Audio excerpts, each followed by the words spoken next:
21 number question से आज हम शुरू करते हैं। Question number 21। क्वेश्चन नंबर 21 में क्या कह रहा है, 2 और 3 के बीच में एक परिमेय संख्या और एक अपरिमेय संख्या हमें निकालना है। तो परिमेय संख्या क्या होता है, जिसे हम पी बाई क्यू के रूप में लिखते हैं। अपरिमेय संख्या क्या होता है, जिसे हम पी बाई क्यू के रूप में नहीं लिख सकते हैं। तो आइए इस क्वेश्चन को करते हैं। तो आपको ये पता होना चाहिए, किसी भी दो नंबर, मतलब कि यहाँ पे क्या है, 2 है, 2 और ये 3 है। तो इन दोनों के बीच में कितनी परिमेय संख्या हो सकती है, कितनी अपरिमेय संख्या हो सकती है। तो बोलना हमेशा इनफाइनाइट। क्या बोलोगे, इनफाइनाइट।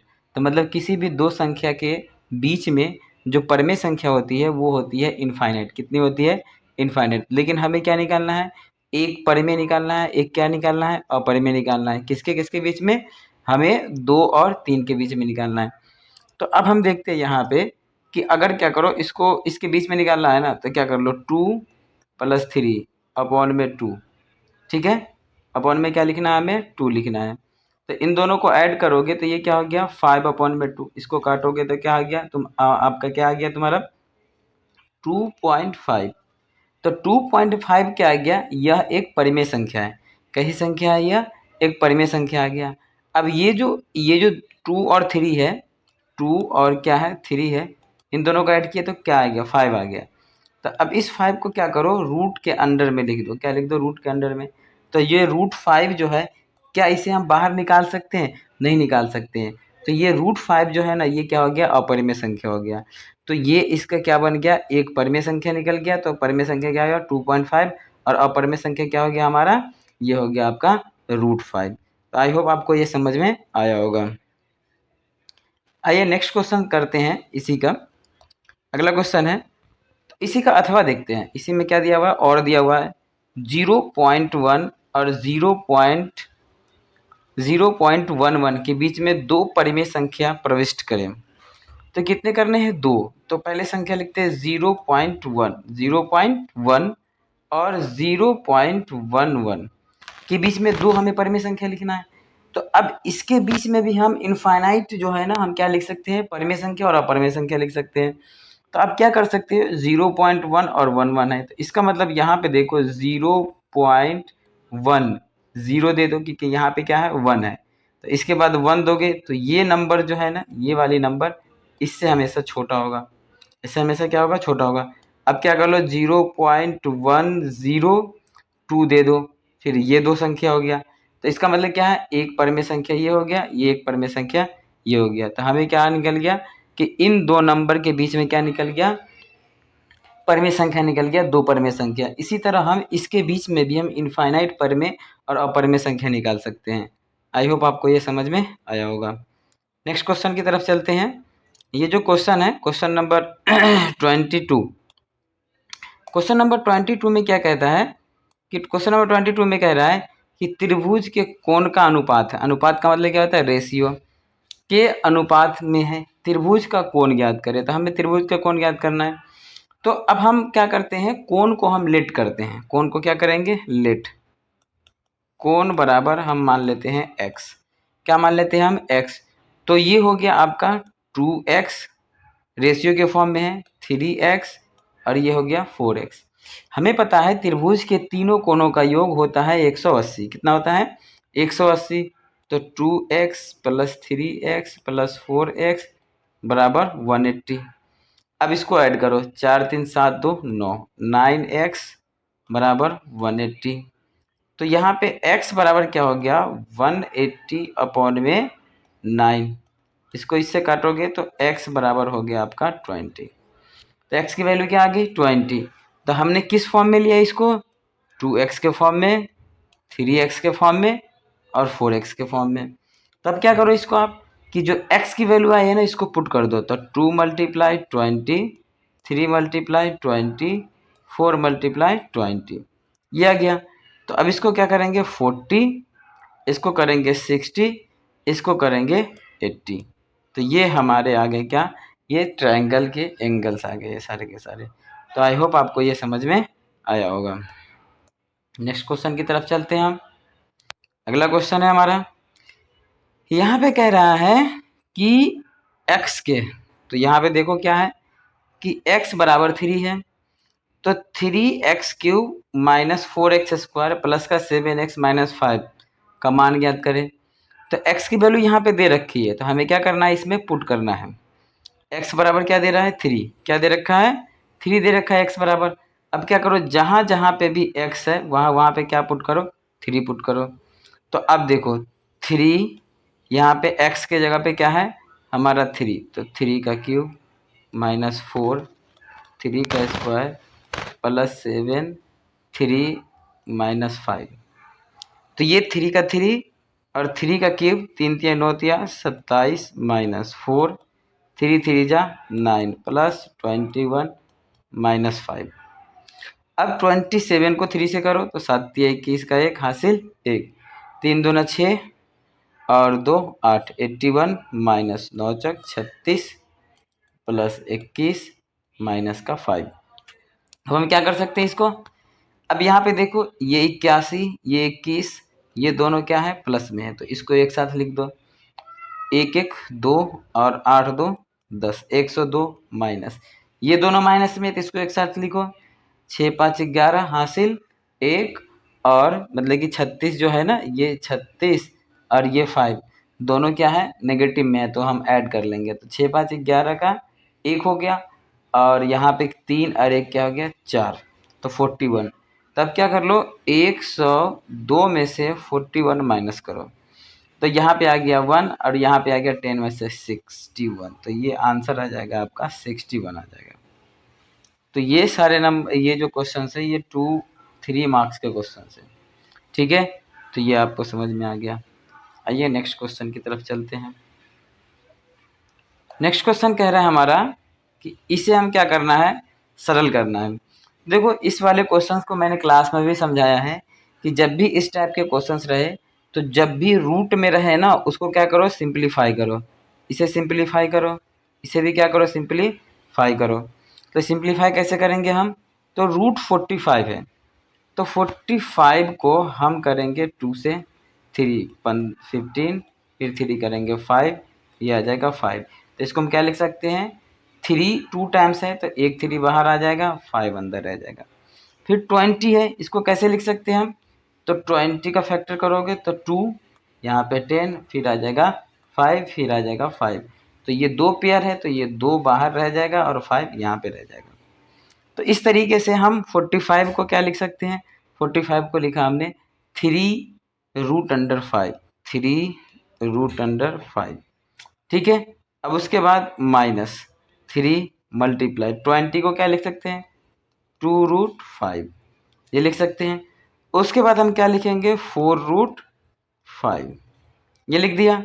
अब यहाँ पे क्या आया 3√5 माइनस 3 2 जा 6√5 प्लस 4√5, ये हो गया।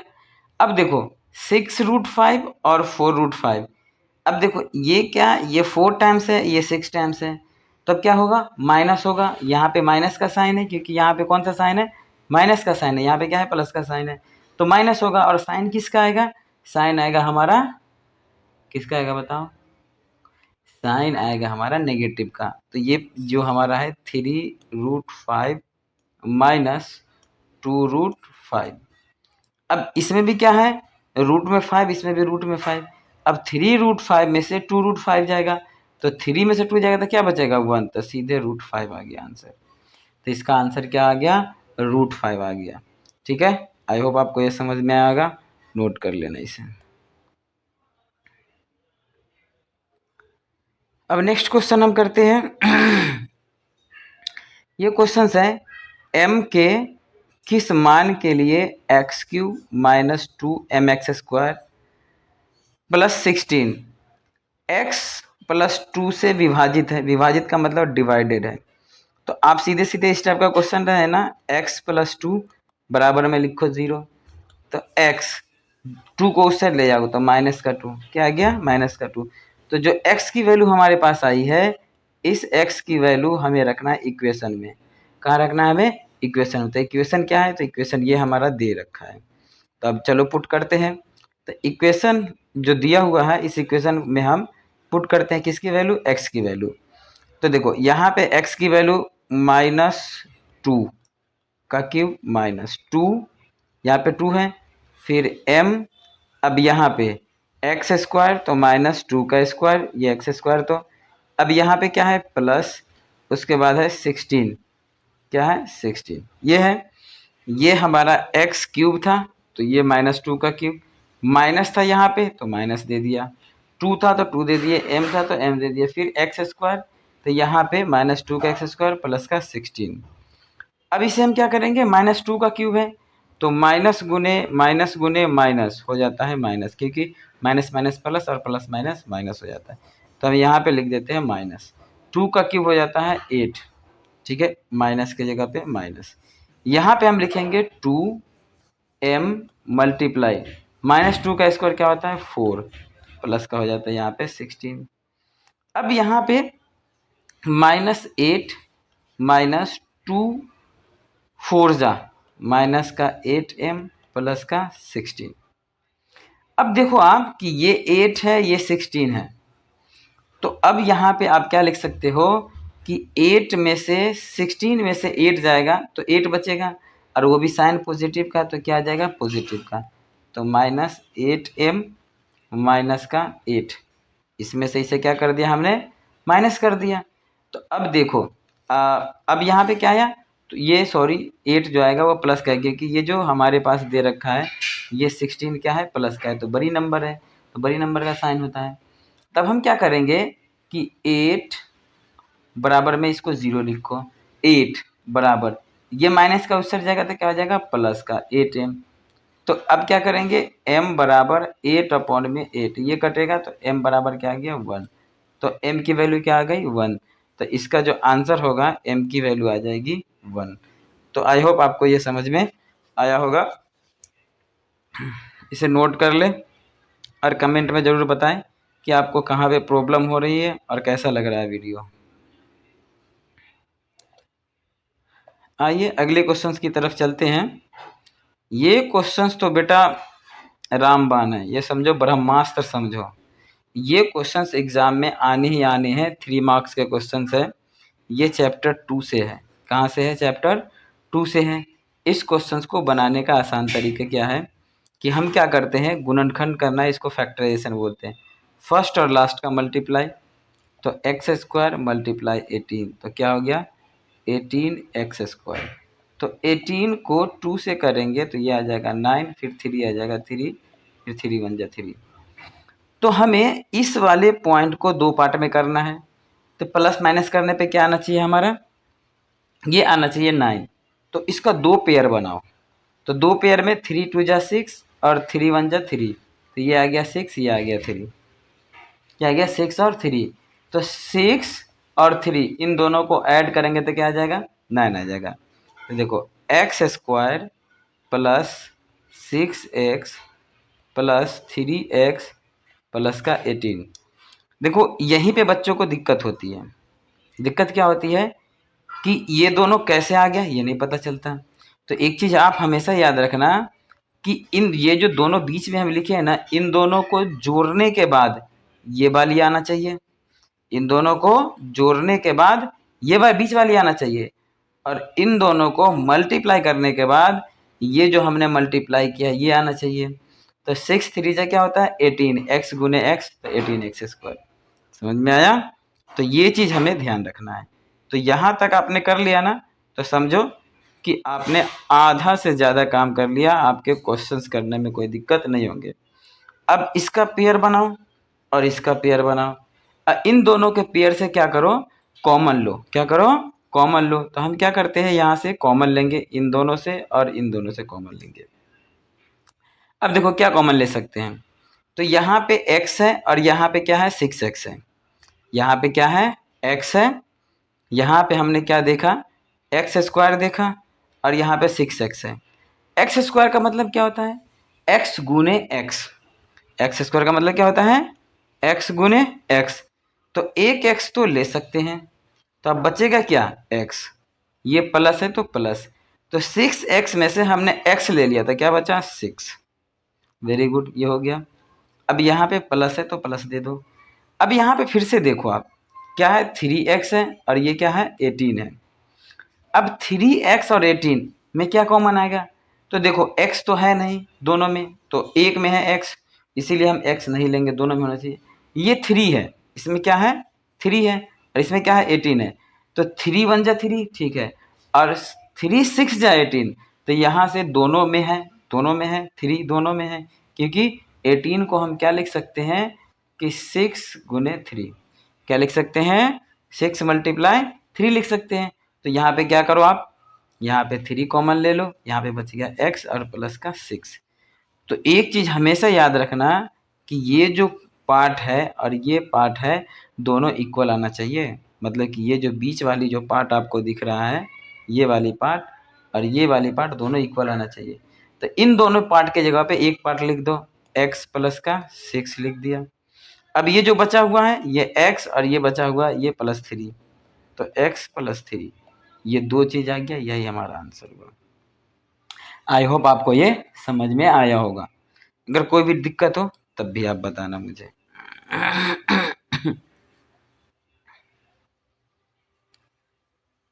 अब नेक्स्ट क्वेश्चंस कहता है, ये क्वेश्चंस तो और इजी है, इसको डायरेक्ट वे में हमें मल्टीप्लाई नहीं करना है, और में रहता है, इनडायरेक्ट वे में करना है। तो इनडायरेक्ट वे में हम क्या कर सकते हैं इसको, तो यहाँ पे देखो ये है 101 और ये है 102।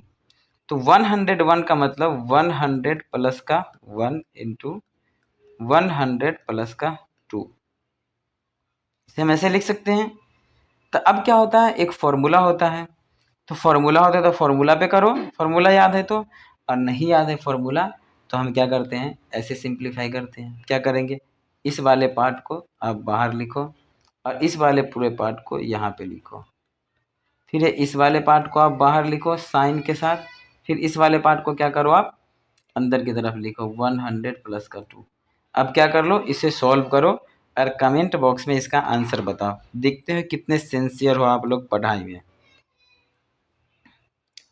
अगला क्वेश्चन, ये क्वेश्चन तो एकदम छुई मुई है, लाजवंती है। हमें कह रहा है कि उस बिंदु का निर्देशांक ज्ञात कीजिए जो x और y दोनों अक्षों पर स्थित है, जो x एक्सिस पे भी है और y एक्सिस पे भी है। तो अब देखिए हम कैसे करेंगे। तो मान लो कि ये हमारा y एक्सिस है और ये हमारा x एक्सिस है, तो ये x और ये x डैश, ये y और ये y डैश। तो कौन सा ऐसा पॉइंट होता है जो x पे भी होता है और y पे भी होता है? तो यही तो एक पॉइंट है जो x पे भी है और y पे भी है। तो इस पॉइंट को हम क्या कहते हैं, इस पॉइंट को बोलते हैं हम ओरिजिन। क्या बोलते हैं, ओरिजिन, या बोलेंगे मूल बिंदु। तो यहाँ पे x भी 0 होता है और y भी 0 होता है, तो इसका आंसर क्या हो गया, या बोलो मूल बिंदु या बोलो इसको ओरिजिन। इंग्लिश में ओरिजिन बोलेंगे और हिंदी में बोलेंगे मूल बिंदु। ठीक है, समझ में आ गया, वेरी गुड। अब तो 1 नंबर आपको मिल गया, मुबारक हो, कंग्रेचुलेशंस। अब आगे देखते हैं सेकंड, फर्स्ट क्वेश्चन तो हो गया, सेकंड क्वेश्चन, जिसकी कोटि -4 हो और y अक्ष पे स्थित हो। तो y अक्ष कौन है, ये वाली y अक्ष है, y एक्सिस है। तो y एक्सिस पे हो, इसका मतलब कि अगर ये पॉइंट y एक्सिस पे है तो इसका मतलब x क्या होगा, 0 होगा और y कुछ ना कुछ होगा। तो y बराबर कितना दिया हुआ है, -4। क्या दिया हुआ है, -4। तो इसको क्या कैसे लिख सकते हैं, 0 और -4।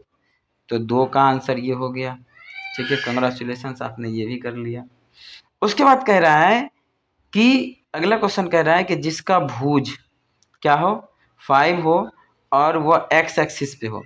तो ये हमारा x एक्सिस है, तो x एक्सिस पे ये कुछ है, तो x एक्सिस पे कुछ है तो y बराबर क्या हो जाएगा, 0, और x बराबर कुछ ना कुछ होगा। तो x बराबर क्या दिया हुआ है, 5 दिया हुआ है। तो मतलब इसका कोऑर्डिनेट हो जाएगा, क्या हो जाएगा कोऑर्डिनेट, तो पहले हम x का पॉइंट लिखते हैं, तो ये आ गया 5, ये आ गया 0। कंग्रेचुलेशन, आपने इस ये भी कर लिया। तो फर्स्ट वाले का आंसर क्या था, मूल बिंदु, मूल बिंदु 0 और 0। सेकेंड वाले का आंसर क्या हुआ, 0 -4, और थर्ड वाले का आंसर क्या हुआ, 5, 0 हुआ। बहुत ही इजी क्वेश्चन है, बहुत ही इजी क्वेश्चन। अब अगले क्वेश्चन की तरफ चलते हैं हम।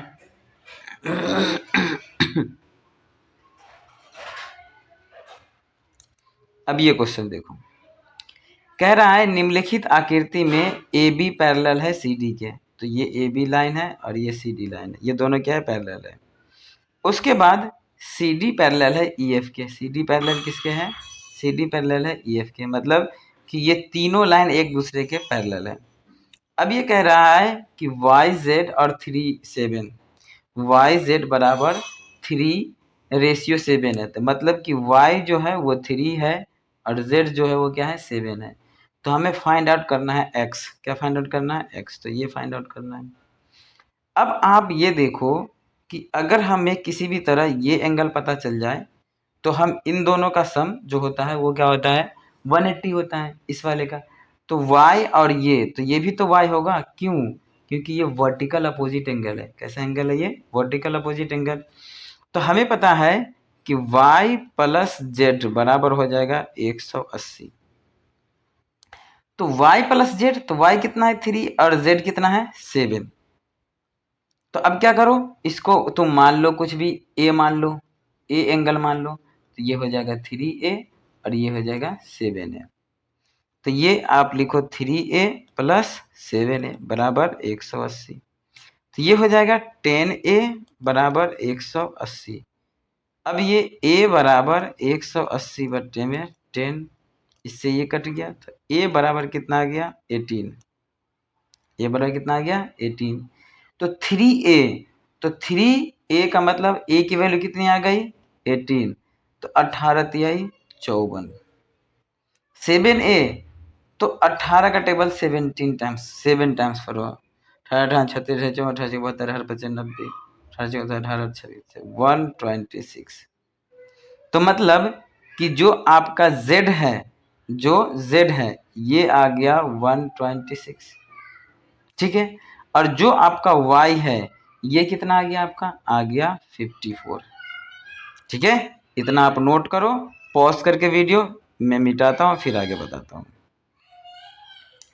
जब हमें पता चल गया कि z है 126, पूरा मिटा देते हैं, ठीक है। z कितना है 126 और ये है 54। तो ये दोनों एंगल भी तो कितना हो जाएगा 180।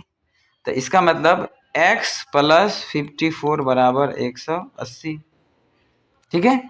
तो x बराबर 180 माइनस का 54, तो x बराबर 126।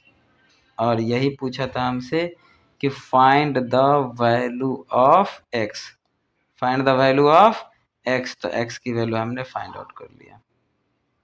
क्या कर लिया, x की वैल्यू फाइंड आउट कर लिया। और x की वैल्यू कितनी आई है 126। वेरी गुड, आपने भी सीख लिया। अब ये क्वेश्चन है, ये क्वेश्चन तो समझो आपको फ्री फोकट में नंबर दे के जा रहा है। ये क्वेश्चंस नहीं कर पाए तो जिंदगी में कुछ नहीं कर पाए। क्वेश्चंस को समझो पहले आप। कह रहा है 9वीं कक्षा में 40 विद्यार्थियों से उसके जन्म का महीना बताने के लिए कहा गया। इस प्रकार प्राप्त आंकड़े हैं। निम्नलिखित आलेख बनाया गया है। आलेख को देखकर निम्नलिखित प्रश्नों के उत्तर दीजिए। तो हमें निम्नलिखित प्रश्नों के उत्तर दे रहे हैं। कह रहा है नवंबर महीने में कितने विद्यार्थियों का जन्म हुआ। तब देखो यहाँ पे कौन सा महीना है, नवंबर। तो ये पहला जो आपको दिख रहा है ये पहला महीना जनवरी है, फरवरी है, मार्च है, अप्रैल है, मई है, जून है, जुलाई है, अगस्त, सितंबर, अक्टूबर, नवंबर। ये नवंबर है। तो नवंबर यहाँ तक आया है। तो अगर आप यहाँ से ऐसे ले करके आओ इसे, तो नवंबर कहाँ पे पड़ रहा है, 4 पे। नवंबर किस पे आ रहा है, 4 पे आ रहा है। इसका मतलब नवंबर महीने में कितने बच्चे का जन्म हुआ है, तो हम बोलेंगे 4 बच्चे का जन्म हुआ है। समझ में आया। अब कह रहा है कि किस महीने में सबसे अधिक विद्यार्थियों का जन्म हुआ है। तो किस महीने में, तो इसमें क्या करो आप कि सबसे बड़ा ग्राफ ढूंढो। क्या ढूंढोगे, सबसे बड़ा ग्राफ। तो सबसे बड़ा ग्राफ ये है। तो इसको आप यहाँ से ऐसे लेके आओ, तो लगभग 6 है। तो कौन से महीने में है, अगस्त में। कौन से महीने में, अगस्त में। तो यहाँ पे लिख दो, यहाँ पे क्या पूछा था, किस महीने में सबसे अधिक हुआ है? किस महीने में सबसे अधिक हुआ है? तो AUG अगस्त में हुआ है।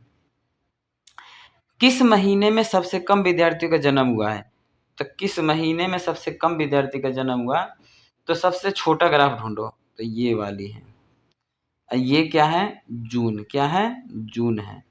तो जून महीने में सबसे कम विद्यार्थियों का जन्म हुआ है, तो यहाँ पे लिखो आप जून। तो कितने आसानी से आपको 3 नंबर फ्री फोकट में मिल गया, जो कि सब कुछ डेटा दे रखा था। इस डाटा को बस एब्जॉर्ब करना था और आंसर देना था। आई होप आपको ये समझ में आया होगा। आइए नेक्स्ट क्वेश्चन की तरफ चलते हैं। हाँ, ये भी क्वेश्चंस आपको फोकट में नंबर दे रहा है। अब ये कह रहा है कि संलग्न आकृति की सहायता से निम्नलिखित प्रश्नों का उत्तर दीजिए। बी का निर्देशांक बताइए। तो बी का निर्देशांक, ये बुक का क्वेश्चन है, डायरेक्ट बुक से पूछा है। तो बी का निर्देशांक हम देख रहे हैं कि यहाँ पे ये बी है। क्या है? ये बी है। तो बी के निर्देशांक क्या है? तो बी एक्स एक्सिस पे क्या है और वाई एक्सिस पे क्या है? तो ये जो, सॉरी यहाँ पे नहीं है बी, ये तो वाई एक्सिस पे है ये वाली पॉइंट, और ये वाली पॉइंट एक्स एक्सिस पे है। तो एक्स पे कितना है? तो एक्स पे है -5 और वाई पे है 2। तो ये हो गया बी का निर्देशांक। तो -5 और 2 बी का निर्देशांक हो गया। उसके बाद कह रहा है सी का निर्देशांक बताएं। तो सी का निर्देशांक क्या है? तो सी का निर्देशांक ये है। तो सी का निर्देशांक एक्स पे क्या है? एक्स पे 5 है और वाई पे क्या है? -5 है। ठीक है, तो ये सी का निर्देशांक हुआ। उसके बाद कह रहा है कि निर्देशांक -3 और 5 की पहचान कीजिए। -3 और -3 और -5। देखो, -3 और -5 की हमें पहचान करना है। तो पहला वाला क्या होता है? x, दूसरा वाला क्या होता है? y। तो अब हम x में -3 पे जाते हैं। तो x में -3 ये वाली पार्ट है, और y में -5, तो y में -5 यहाँ है। तो ये यहाँ आया और ये यहाँ आया। तो क्या है? ये e है। तो इसकी आंसर क्या हो जाएगा? इसका आंसर होगा e। क्या होगा आंसर? ई होगा। क्या होगा आंसर? ई होगा। इसका आंसर क्या होगा? E. E, E for elephant. Very good. आप एलिफेंट नहीं हो। आप एलिफेंट हो? कोई नहीं, चलो बात जान दो, हटाओ हटाओ, आप एलिफेंट ही है, जान दो, हटाओ। ठीक है, अब 31 नंबर क्वेश्चन। 31 नंबर क्वेश्चन में है हमारा, ये है स्टैटिक्स से लिया गया। स्टैटिक्स में ये पिछले बार तो क्वेश्चंस नहीं था, हटा दिया गया था सीबीएसई से, लेकिन इस बार इसे क्या कर दिया है? ऐड किया है। इस क्वेश्चंस को हम थोड़ा सा चैट जीपीटी के हेल्प से हमने किया है। इसे हम इस तरीके से यहाँ पे देखते हैं इसके आंसर्स को।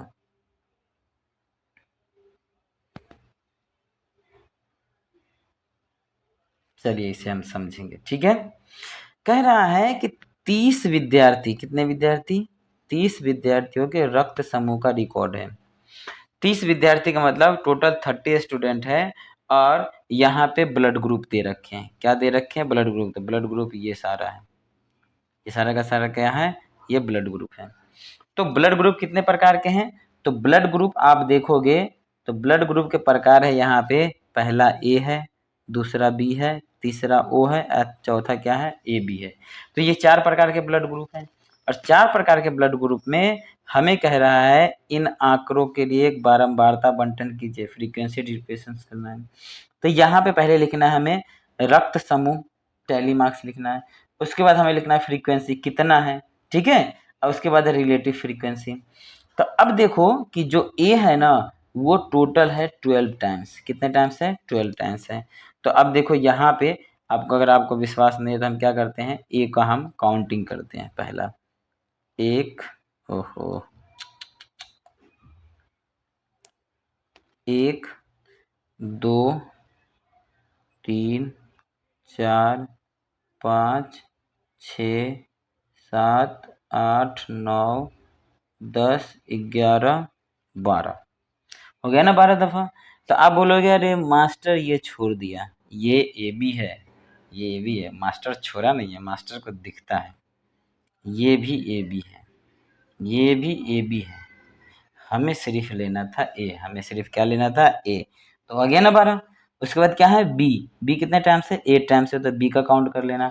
ओ कितने बार है, तो ओ है 6 टाइम्स है, तो ये भी काउंट कर लेना। उसके बाद ए बी कितना है, ये 4 टाइम्स है, तो देखो ए बी का देखिए 1 2 3 4 है, 4 टाइम्स। अब देखो आ गया ना हमारे पास, यही फ्रीक्वेंसी डिस्ट्रीब्यूशन है। तो अब देखो ये टोटल कितना था, 30 में से 12 था, ये कितना था 30 में से 8 था, ये कितना था 30 में से 6, और ये कितना था 30 में से 4 था, और टोटल कितने थे 30 थे। इसी को बोलते हैं फ्रीक्वेंसी डिस्ट्रीब्यूशन या बारंबारता। ये आपको 3 नंबर फ्री में दे के चला गया। ठीक है, इसके आगे का क्वेश्चन हम नेक्स्ट वीडियो में करेंगे। बने रहे चैनल पे और अपना फीडबैक देता रहे, और ये बताएं कि कहाँ पे क्वेश्चंस में प्रॉब्लम होती है, कैसे होती है, और कमेंट ज़रूर करें। और इसके साथ साथ वीडियो को लाइक शेयर एंड सब्सक्राइब करें और चैनल को ग्रोथ करने में हेल्प करें। Thank you very much.